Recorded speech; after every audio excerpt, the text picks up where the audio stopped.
What's up, everybody? It's John Bush from the Mighty Armored Saint, and you are watching CMS TV. Crank it!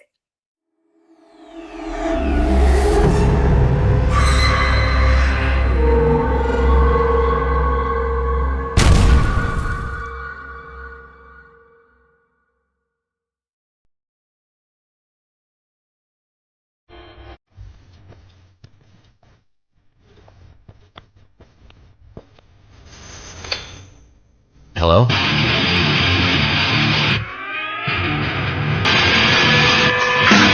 CMS phone lines are now open. Give us a call at 1-800-497-5891 and let your opinion be heard. Call now. It's 1-800-497-5891. The Classic Metal Show.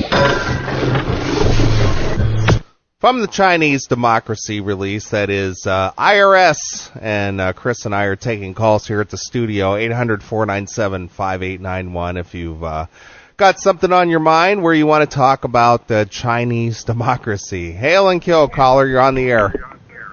Hello, this is Mikey. What's up, Mikey? What are you doing up so late? Not much. We're sitting here with one of my uncles here. We're all watching Casino Royale. I'm sitting here listening to the Classic Metal Show. What's your uncle's name, Mikey? My Uncle Rich. What is it? My Uncle Rich. Oh, that's the guy that you said was a real cocksucker the other day when we were recording the Thanksgiving show, right? That's what you called him, right? I've never once called him any name. He's trying to Neely, pull the tape. Pull the tape where he said, man, my Uncle Rich is a real dick. Okay, that's cool. Well, what's on your mind, Mikey? Not much. I was thinking about the whole Chinese Democracy thing and what a debacle that'll be. And I like the whole Best Buy calling in thing when you had that guy calling from Best Buy.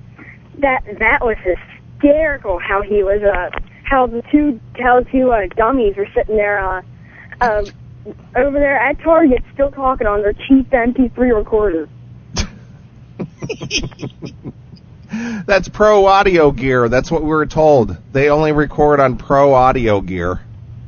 Yeah, Pro Audio Gear in the Fisher Price section.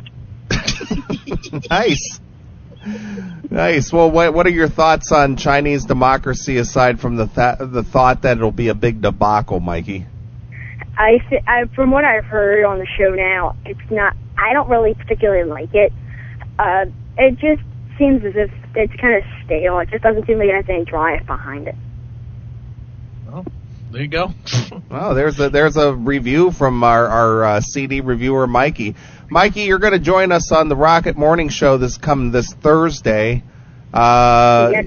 And that was a lot of fun doing that show, right? Oh, yeah, that was excellent. To everyone out there that's listening right now, you have to listen. It's going to be really fun. A lot of good music going on, a lot of good talk going on. And you get to actually analyze a few songs a la Seasons in the Sun, right? Yeah. Did you like listening to those lyrics, Mikey, that we gave to you? Yeah, they were absolutely phenomenal, not. Nice. All right, Mikey. Well, we're looking forward to the Thanksgiving show on the Rocket. That's enidradio.org, right, Chris? Is that still in play? Or that is where it'll be. It'll be on enidradio.org from 8 to 11 Eastern, and if you get up at 8:30, you can just wait a half hour and hear it from 9 till noon, right before football, over at cmsradio.net. Okay, cool. It's a show you don't want to miss it. It's actually very funny and fast-paced and a lot of fun. Oh, yeah, I had a great time recording that. Oh, and about Mr. Jason from Liquor Foot there calling in, I can't wait to sing. I'm so happy for it. Well, you better bring some protection or a big industrial-sized can of whoop-ass, because I think Jason is going to be coming down on you. That's cool. I have my dad. That's why my dad's here. Yeah, my dad could beat up your dad. I'll enlist my dad to go pull out the drum and whoop butt on his butt. Easy with the language, Mikey. We don't need that kind of blue talk here. Sorry, my dad's not around to say after you, pal. Nice. Well, I'll tell your Uncle Rich we said to go fuck himself, all right? Well, you just told him as much, so because All right, well, he's there you go. listening upstairs. All right, well, Uncle Rich, Mikey hates you. Have a nice night.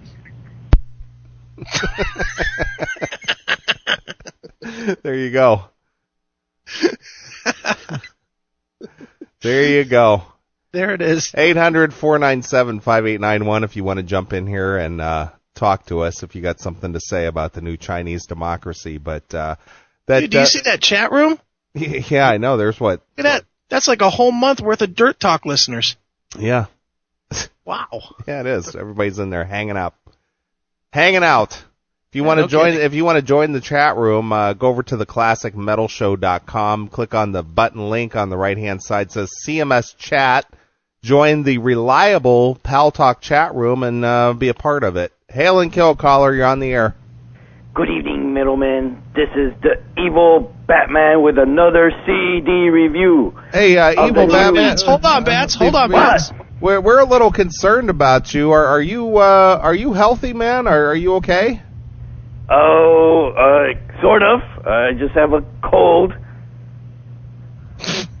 And suffering from a cold. Yeah. Why do you ask? Well, we were a little concerned. We thought you might have been, being ready to be planted 6 feet under. 6 feet under? No way, Jose. What do you mean planted 6 feet under? Well, we were a little What? concerned. Last we heard you were sick, that you were having like gallstones or something, then you just stopped coming to the chat. Oh, that was several months ago, wasn't it?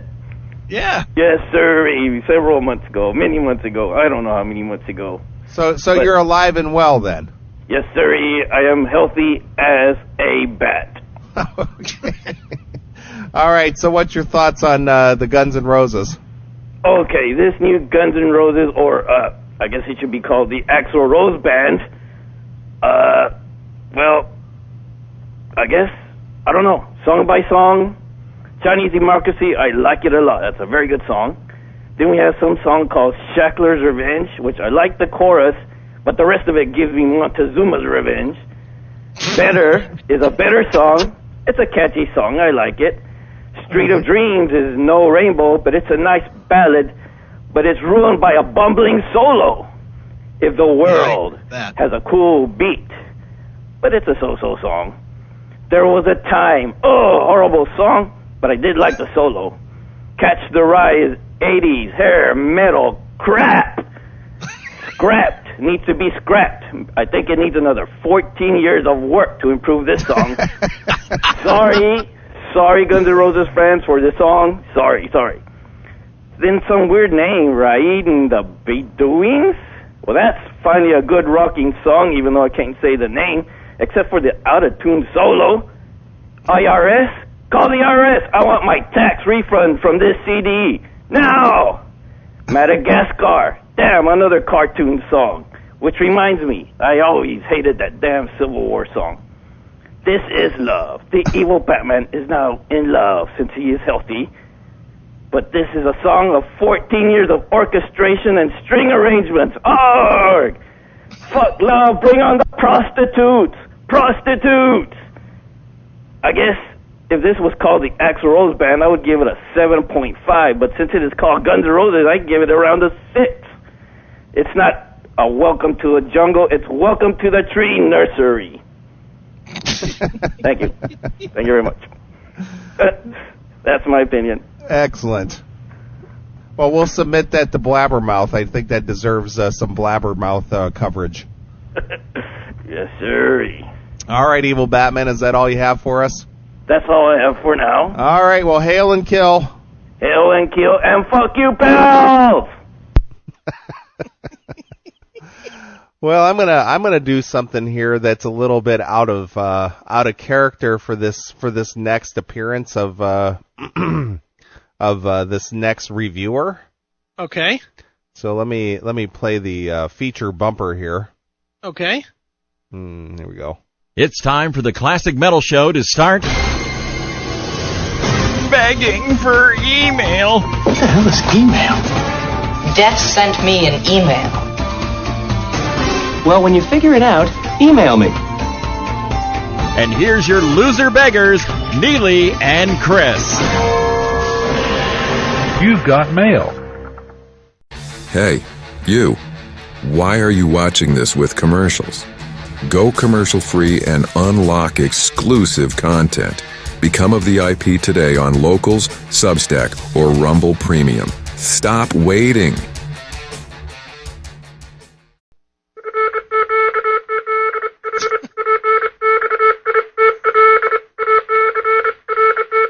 Put down your beers and listen up. It's time to get educated when Cerberus speaks.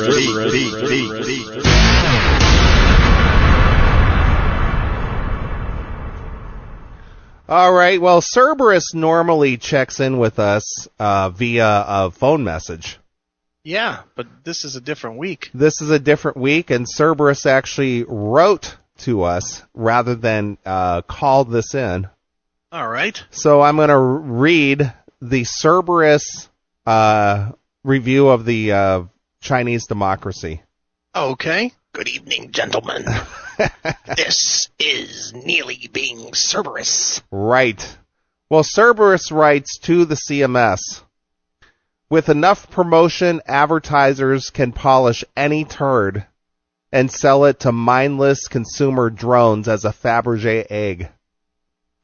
Unfortunately, for the Constanzo Rose audio project, crap, the huge promotional push will come from two douchebags with a microphone harassing people in the clothing section of Target. This turd will sell 89,000 copies domestic on the first week. Wow. Despite the dismal sales of Chinese democracy, Mark and John will make daily trips to the hospital to have their stomachs pumped as they maximize their jizz-extracting talents on each other. Hail and kill, Cerberus. Hail and kill, caller, you're on the air. Hey, hail and kill. Seriously, are people, like, judging this album because Guns N' Roses has been out for years, and it's just Axl Rose by himself, or, like, is it just because of the hate because of that? Well, some may be. I personally judged it on what it was because I'm a fan. And it's, for me, and I mean, I can only give my review of it. I'm kind of with Batman as far as the score, giving it about a 6 out of 10. But not necessarily, I don't care who's in the band, to be honest. What I care about is that the songs just have no feeling to them, man. They're just lifeless. Some of them are all right. Well, I don't think they're 13 years of work worth, but... I'm not saying that it sucks. I'm the first one to say I don't hate it. But, there's just no oomph behind it. It's just kind of... You can tell that this thing was recorded over years and years of tweaking in Pro Tools instead of 5 or 6 guys getting into a room and just rocking it out. It doesn't have a rock feel to it. I'm pretty sure probably the vocals are from, like, 93 still. Yeah. Dude, most of the vocals, and, Neely, maybe we'll do this a little bit later, but most of the vocals that you hear on the finished product sound exactly the same as the demos that we've had for years. It's... I don't know... I mean, I'm sure there are some people that are hating on it because it is the Axl Rose band, that's only called Guns N' Roses because Axl owns the trademark, but I mean, it is what it is. It's a mid-tempo record that doesn't really rock a whole lot, and that's not what Guns N' Roses. That's not what that name means to most people. So what if the band reunites and they start playing these songs on a tour or something like that? Never happen. I'll put that money down now. If they were to reunite, they will not play these sons. Axl Rose will try to get them to play some of it. I mean, no, they won't do it. He's a dick like that. Why would they do it? He's a dick like that. Well, that's his attitude. Is like, if you're not going to play it, what he wants, then get the fuck out the band. Well, the thing is that it's a payday for Axl Rose if the original band were to get together. But I think I would agree with Chris that it would be just like Kiss reuniting back in '96. They wouldn't play anything post Peter Criss and Ace Frehley. Van Halen, another one. When you saw him this summer, did they play any Sammy tunes? None. No. None. No. You know, I don't know. Dude, I honestly think, too, and this is just my opinion, I don't know this to be true or not, but I think the release of this record really, really hurts the value of a Guns N' Roses reunion with those other guys, with the original guys. It just does. Why is that? It makes it because it makes it less valuable. If Axl can go out with a bunch of hacks that he doesn't have to pay and make the same $500,000 a night for every show, why would he change that up and play with these guys that he'd have to pay a 20%? He won't do it. What about if the fans finally revolt, don't go to the shows, don't pay him shit? I know they're gonna pay it and whatnot, and he eventually goes to Slash and if this guy could sit out for 2 goddamn decades, he's not too worried about what the fans think. I know. He sat out 2 decades without touring, or a decade and a half without touring at all. Yeah. So he doesn't care. He's got his money. And obviously the people are still supporting him, which is still a shock to me. It's like fucking Ike Turner here. Slaps him like a bitch and they still come back. Yeah. Oh, he still loves me. I'm with you, man. I agree with you totally. It's like, what the fuck? Oh, well. Hail and Kill, I love the fucking show, and seriously hate the dirt talk, and fuck Talking Metal for taking my podcast last week. Right. So, all right, dude. Thanks for calling. All right, bro. Later. Bye. All right, there you go. There's a guy who has some thoughts on it. So if you got some thoughts, 800-497-5891. I love the Ike Turner reference, too. That was great. Yeah, slap you like a bitch and come back for more. It's funny. Hail and Kill, caller. You're on the air. Hail and Kill, gentlemen. It's the Doghouse. Welcome, Doghouse. It is I. Well, since we're talking about Guns N' Roses, I figured I may as well chime in, as usual. And I'd seen late one night last week, about 3 in the morning, in a dark parking garage, a man in a trench coat handed me this CD and said, "Here, don't say where you got it." And I listened to it. I swear to God, the first time I listened to it, on the first listen, I fell asleep in the middle of it. Didn't do a thing for you. It was during that, the 5th song on there, I can't think of the name of it right offhand, but it's number 5, but the one that sounds like Lenny Kravitz or something. Is it Catcher? Number 5 is If the World. Yeah, that one. Would end today. Yeah. The drums, the guitars, it all sounds like something Lenny Kravitz would have done in about 98. Right.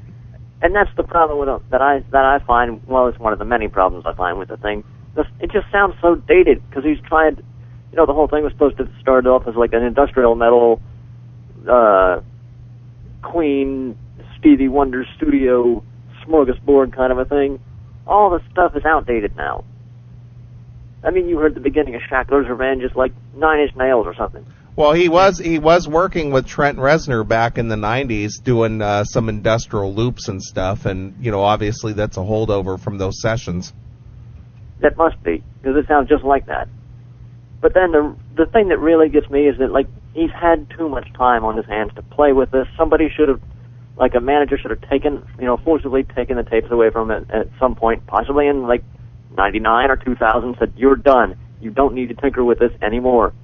Because all he's done is just lay on with fucking string sections and horn sections and goddamn keep the guy away from the piano. The piano has ruined this band. Well, it's hardly a band, isn't it, Doghouse? No, but look, Use Your Illusion, the Illusion albums, they were, even the good songs are ruined by that piano going ding, ding, ding, ding, ding, ding, ding, all the time in it. Wow. And then the vocals, that next to last song, This I Love, absolutely awful. Yeah. The dude sounds like he's, huh?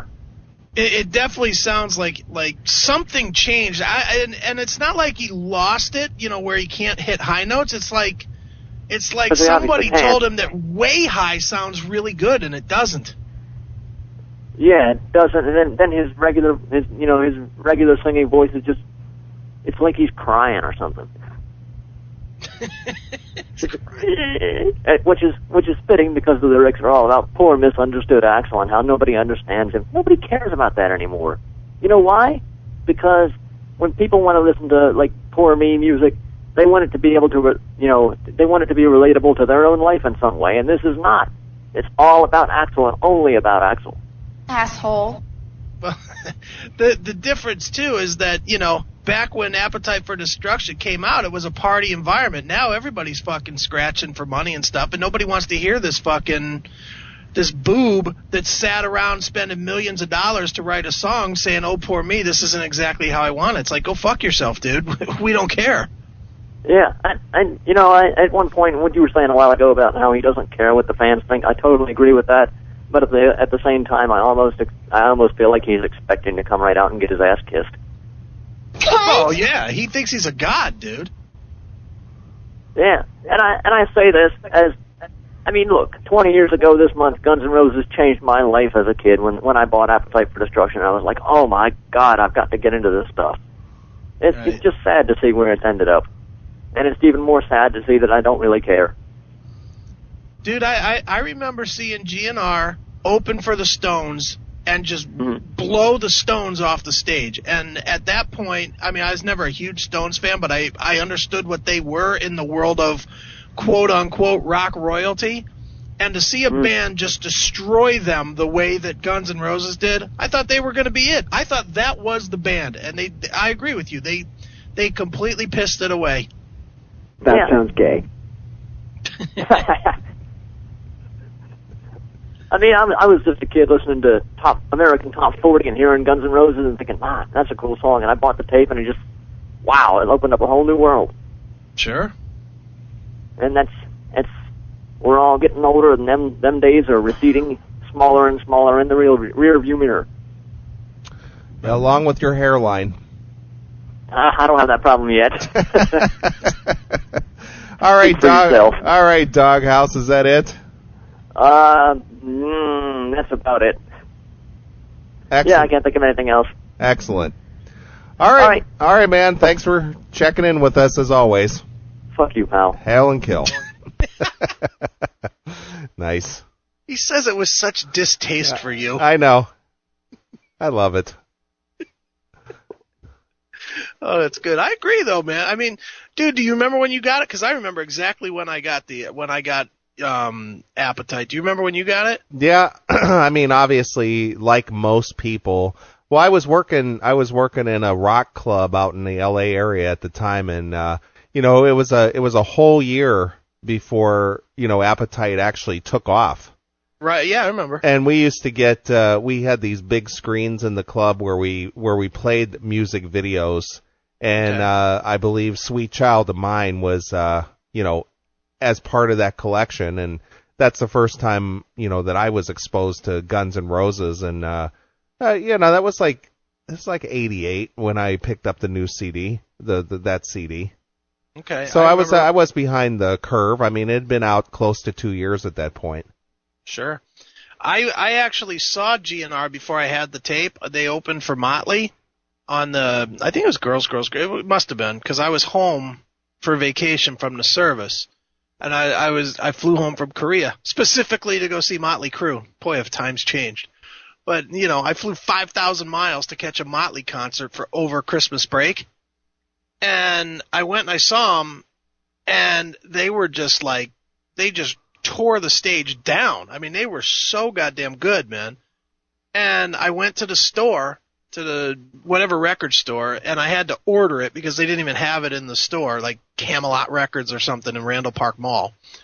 And so I ordered it. I got it the day that I was leaving. I had to go back because it came in. I picked it up on my way to the airport, listened to it the whole way there. And then, I went back to Korea, and everything in Korea was like 6-8 months behind what was out in the States. Right. So there was nobody that even knew of Guns N' Roses.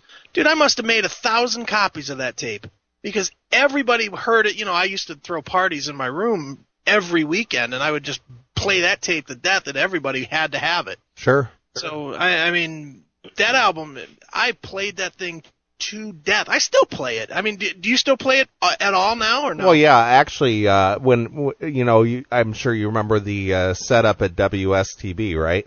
Yeah. Mm-hmm. Well, after I did the classic metal show and ended the show at 3 o'clock in the morning, one of the things that I used to do is I used to just put the CD in the CD player and crank up the studio monitors and just play it real loud as I packed up all my CD catalog to leave the studio. It usually took me about 15 or 20 minutes, so I listened to the CD, 20 minutes of it at least prior to leaving the studio, and yeah, I do play it. I still do. I play it all the time. I still play the Illusion stuff, but not all of it anymore. But I mean, I think I've grown to like Illusion 1 more than Illusion 2. Right. I know most people like Illusion 2 better, but I just like songs like Right Next Door to Hell, and I think Dead Horses is on that one, and there's just a lot of good tunes on that one. Double Talk and Jive. Right. A lot of good shit on that one. Right. I like that. Yep, I agree. Well, I haven't really gone through this whole Chinese Democracy CD as thoroughly as you have, but what I've heard so far doesn't do anything for me. I think there's a lot of good songs that probably were great songs. I honestly think that Axl probably wrote a bunch of really great songs that became good songs because he overproduced them to death to where, there's just very little life in them now. Yeah. There's just not, I mean, you hear the songs, I mean, look, there's no denying that the guy can write songs. Sure. He writes great songs, but, what made Appetite, he wrote great songs on Appetite for Destruction. The difference was they had no money, so whatever he wrote, he spit it out, they played it, it was done. Right. Now it's a different ballgame. Now, 17 years working on an album? That's fucking bullshit. Yeah. Hail and Kill, caller, you're on the air. Hey, it's me again. I remembered what I wanted to say earlier. Okay. Before I said I didn't have anything else to say. The thing about Appetite is, it makes you feel the way you did when you first heard it. I mean, you still get that feeling of excitement when you hear it. I mean, when you hear the intro to, Welcome to the Jungle, and you hear that scream, it's like, all right, this Chinese Democracy is actually similar in that way, because when you listen to that 20 years from now, you're still going to be bored. True. True. Nice. Yeah, it just doesn't have any balls. No, it sure doesn't.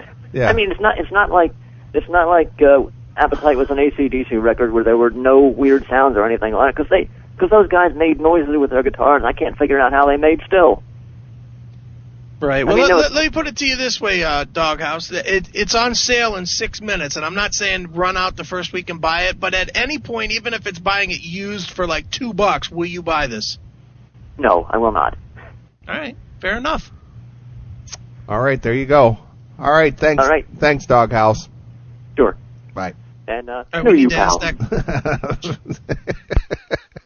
We need to ask that question every person that calls in from now on if they'll buy it, no matter what the price is. Right. I will not buy it. You won't buy it at all. Nope. Not even if you found it. Come on, if you found it in the used CD rack for $250. I might buy it then. Hail and Kill, caller. You're on the air. Hail and Kill, boys. Hey, it's MOL. Yeah. Hey, listen. I remember when I was actually got into GNR in second grade. Right? I mean, probably way too fucking young to get that album, but I had my sister buy me that album and NWA Straight Outta Compton, like, on the same trip. I'm 7 years old, like, going on 8, and I have this... Wait a minute, you had Straight Outta Compton when you were 7? No lie. Well, my sister had to say it was hers, but I had Straight Outta Compton when I was 7. But I had Appetite for Destruction. That explains a lot, MOL. That really does. Doesn't it? My parents, they couldn't stop me from bringing anything into the house. But anywho, all right. So basically, I've been a GNR fan since 7 because I was basically raised on MTV. You know, my parents went to work and pretty much, remember they had that abbreviated version of Headbangers Ball on like during the weekdays, like what was it, Hard 60 or Hard 30 or something shit Hard like that? 360, something 360. Headbangers, show your allegiance to the Classic Metal Show. Score the latest killer gear and apparel. Find your next metal shirt now at https://classicmetalshow.creator-spring.com. So classicmetalshow.creator-spring.com, that dash being like a minus. Shop and support the show now. Whatever. But anyway, they used to play a lot of that on it, and I remember Paradise City and Welcome to the Jungle and thinking that shit, like, just ruled. So, here I am at 7 years old. My sister got me, like, Guns N' Roses shirts, and they were small mail, mind you, because I'm a 7-year-old. And, I'm into the whole thing. Then a couple years later, you know, the Use Your Illusions come out when I'm in 5th grade, and I picked those up. You know, I mean, it is what it is. Never got around to picking up the Spaghetti Incident or whatever the hell that thing was. Right. Yeah. But now, I listen to this shit, and, I mean, this abortion, what the fuck? This took 13 years for this bullshit to come out? Well, I think, and you know, I can only speak for me, but I think the misconception is that it took 13 years to write these songs. That's not the case. You know, I mean, the guy certainly tweaked and twiddled and stuff, but there's got to be a reality to this that makes more sense. Like, Axl was fighting with the record company and refused to put the thing out. I'm not for 1 second believing that this guy was tweaking and turning knobs, because while this album, you know, while it is certainly overproduced and everybody and their brother can hear that it's overproduced, it's not more overproduced than Nine Inch Nails' The Fragile. No, exactly. And that album took 4 years. So yeah, there's more to the story than what they're putting out. And I also question the fact that they're fighting with the record company to put something out. Do you think a record company in their right fucking mind, even in the early 90s when grunge and stuff was around, do you think they were, even after then, do you think they would not for 1 minute put out a Guns N' Roses album? You know, right now, wouldn't that would be guaranteed cash cow, at least 2 or 3 times platinum. Well, I'm going to tell you why you're wrong, dude. I'm going to tell you exactly why you're wrong here, and I'll back it up with some proof. Somewhere along the way, and I'm going to assume that it is right before they put out the Spaghetti Incident, Axl Rose, when he got those guys to jump out of the band, he also got the record company to renegotiate his deal. Has to have been, and it was under the guise of, look, we just sold 30 million records in 5 years, give us a better cut, give us a better deal, or you'll not get any more Guns N' Roses records. Okay? Once he made that deal, part of that deal was 100% complete exclusivity of what gets released by Guns N' Roses, the band, and it gets put on whatever timetable Axl wants to put it on. And the reason I think that is because when they put out the greatest hits records, they had no new tracks on it. And certainly the record company had new tracks, but because of the deal they had in place, they didn't put any new tracks on it. So I think Axl he worked out a deal when he was on top where he could control exactly what he was doing. That's my thought, anyway. That's smart, but yeah, but of course I don't understand the benefit. That's what I don't get. I don't know. Axl, I mean, just seems somewhat as, I mean, he seems like a total douchebag. I mean, how else can you put it? I mean, the guy's a douchebag. I mean, look at it like it's a revolving door, like his band. I mean, I think he shot him in the foot, like with Slash and those guys gone.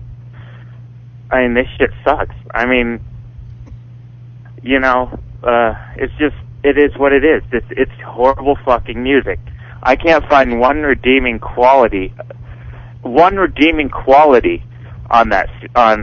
of the songs that you played or any of the samples that I've heard. Not one. I mean, you had that song earlier that sounded like it was like a mid-'90s R&B song. Like it sounded almost like a Sade song or whatever. Right, If the World, sure. Yeah, I mean... Well, MOL, let me, obviously, man, when you were 7 years old, Guns N' Roses had a big impact on you. So let me take you back to when you were 7. Uh-huh.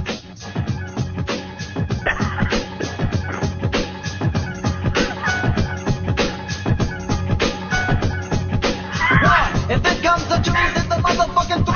If it comes to easy to the motherfucking E. Play a nigga's life like a puppet and can't dance like a touch it. So fuck it. There you go, man. Little Easy E for you.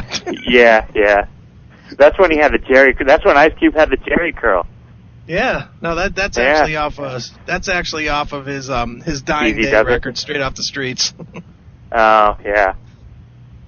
I think I have that too. Well, yeah, I have all of Easy shit, so. Well, so do I, so I can't laugh at you. No. Oh, dude, it's cool. See, and now it's cool to own, like, old school hip-hop or, like, early 90s, like, gangster rap. Now Well, it's the same. don't the equate thing, what's too. cool based on what's in my collection, because my collection is like fucking goofball collection. I have every Ghetto Boy CD, every NWA CD, every Ice Cube CD, so I ain't one to talk. Well, dude, Wow.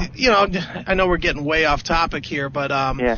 with the old school hip hop, man, do you think that stuff's coming back? I mean, what do you think is making that stuff come back? Oh, fuck no, none of that's coming back. You don't think any of it's going to be back at all, man? You don't think that it has some substance to it? It does, but it's not.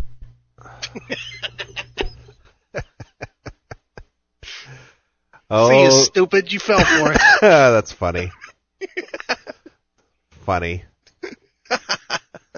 Step back into time and flip into fun at Pinball PA, the ultimate arcade and museum where classic games come alive. Located off Broadhead Road in the Hopewell Shopping Center, Pinball PA invites you to play with 400 pinball machines and video games, from rare gems to your all-time favorites like Pac-Man, Space Invaders, Asteroids, Frogger, and the latest pinball hits.